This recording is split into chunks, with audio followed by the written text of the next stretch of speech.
Bienvenue, bonjour à tous. Dernier conseil des ministres de l'année 2018 pour le gouvernement ivoirien. Le chef de l'État, Alassane Ouattara, et ses ministres étaient hier à Yamoussoukro, dans le centre du pays. La réunion a abordé plusieurs questions, notamment le bilan partiel des récentes élections couplées. À noter également que le prix Borchamp du café a été fixé à 700 francs CFA le kilogramme pour la campagne 2018-2019.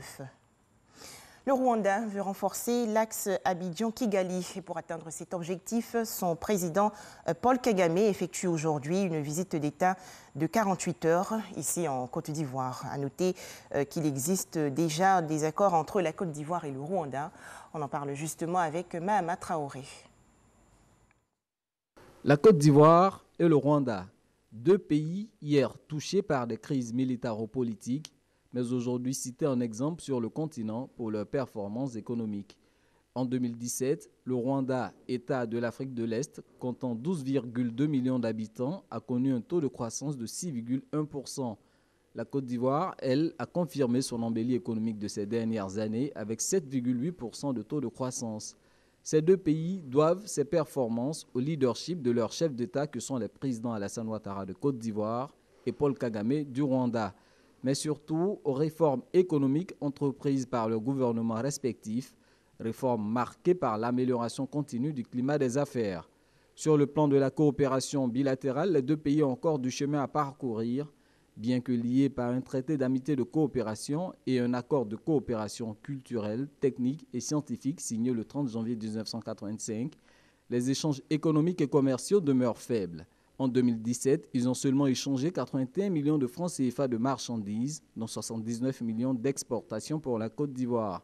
Une ligne aérienne directe desservie par Air Côte d'Ivoire et Rwandair relie également Abidjan à Kigali depuis octobre 2016. Pourtant, ce ne sont pas les domaines de coopération qui manquent. La Côte d'Ivoire possède une riche expérience agricole. Quant au Rwanda, il tire son épingle du jeu en matière de salubrité, dans les TIC et dans la promotion du genre.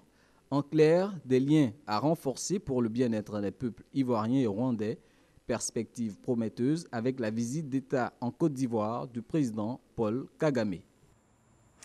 Bientôt, la fermeture du centre hospitalier universitaire de Yopougon pour des travaux de réhabilitation.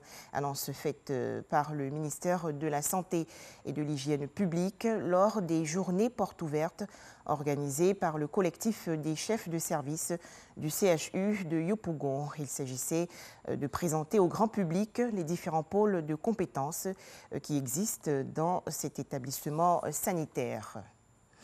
Dans l'actualité également, à retenir aussi ce rapport d'enquête publié par la mission des Nations Unies au Mali et le Haut Commissariat aux droits de l'homme. Le document parle des incidents survenus à Koumaga, dans le centre du Mali, en fin juin dernier. Au moins 24 personnes de l'ethnie Peul ont été tuées par des chasseurs traditionnels d'Ozo.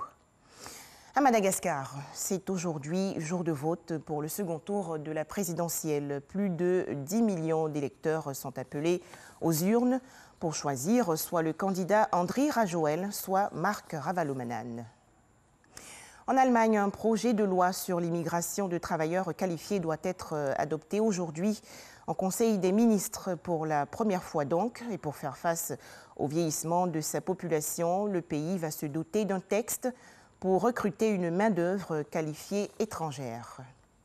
Enfin, l'entraîneur portugais de Manchester United, José Mourinho, a été limogé hier. Cette décision a généré énormément de réactions des supporters aux anciennes gloires du club anglais, en passant par les entraîneurs.